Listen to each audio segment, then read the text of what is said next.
place, the stories, the music you love. BBC Coventry and Warwickshire.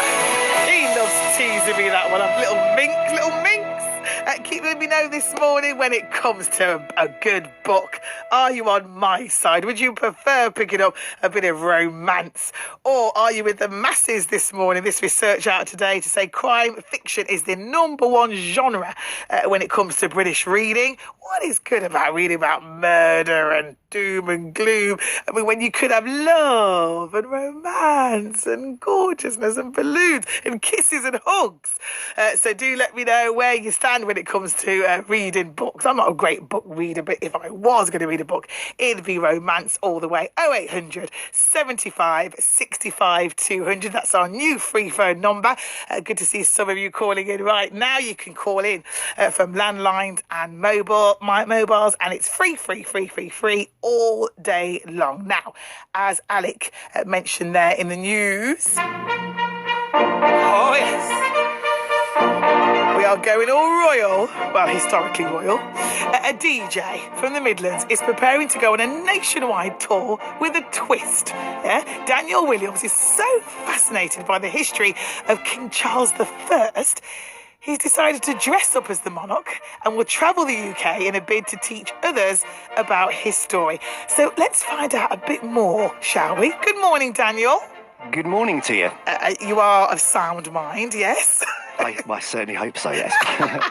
So come on then, what's so great about King Charles I? Well, King Charles I, what can I say? 4 years ago, went to Carisbrooke Castle and started to learn a lot about his history, and it's quite amazing, to be honest. A lot of it never gets talked about, which quite surprised me, and I was thinking, it needs to be sorted, this does, and something needs to be done. All right, okay, well, you could have picked many celebrities, royal or not. That's true. The image I have of Charles I, because we didn't do him in Basel School here in Coventry, it was the one with the long hair and the big floppy hat. That's correct, yes, the modern romance look, or how you call it. Okay, all right, so you go to this castle, you learn all about him. What makes you want to go from that sort of, pleasant day out to dressing like him? It's mad. It didn't happen straight away, but it's sort of like built up, really. Just the fascination with the time, but also wanting to be part of the buildings, being in the buildings in character, and also bringing history to life for the public, really. Because I think it's great. My kids, well, if they're a bit younger, they'd love it. So you're going to go on this nationwide tour. So you're obviously going to be coming to Coventry, I'm sure.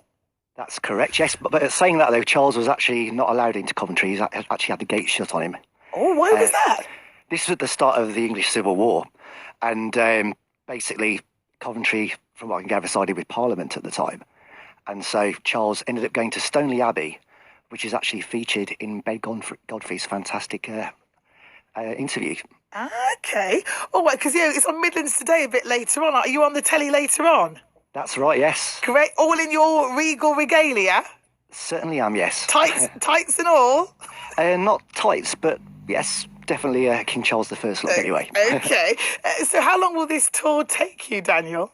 So the tour, it has no end, really, I suppose, because there's so many destinations which surprised me the more I learnt about Charles that he's actually been to, which goes from anything to hotels even, right through to places like Hampton Court, and even St James's Palace. I've actually sent a letter to the Queen.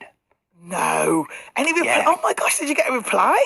Not yet, but I did a little Google search, found an address that you could actually send a letter to the Queen and everything, and apparently she takes great interest in her mail. And so, fingers crossed, I've asked, with the luck of the gods, if I could go to St James's Palace and maybe have a picture there at least, or something like that. But that would be great. How do you think you'll be received? Will people sort of get you, or they just think, actually, this guy's a bit strange? What do you think? I mean, you must have had a bit of rehearsal. You've obviously dressed up as him. How have people taken you? That's right. I am mesmerised, to be honest. I only had one strange incident when I first walked through Oxford. Where was I going? I was going to Christchurch Cathedral, and Charles used to worship in Christchurch Cathedral. He actually lived in Christchurch as well during the English Civil War in Oxford. And I was actually walking through the town centre to get to the destination in question, and a lady stopped me and said, "Are you in the pantomime?" Oh, and At the time, I was like quite tempted to go along with it, but I thought no. So I just turned around to him and said, "I'm King Charles the First, madam," Yes. and carried on walking. And so it's great like that. But yeah, you might get the odd little look up from people or whatever. But I think people can gather there's something historical going on. Well, I think it's fantastic. We need more people like you, Daniel, to be fascinated with history. But can I just say, I do know he has a bit of a bad end, doesn't he, King Charles I? He lost his head, didn't he? Most unfortunately, yes. Oh dear. So obviously you will be keeping yours firmly on your neck. I sincerely hope so. Okay. So when are you coming to Coventry? So Coventry, well, actually filmed up there, obviously, like that way for the Stoneleigh Abbey feature. Yes, tonight.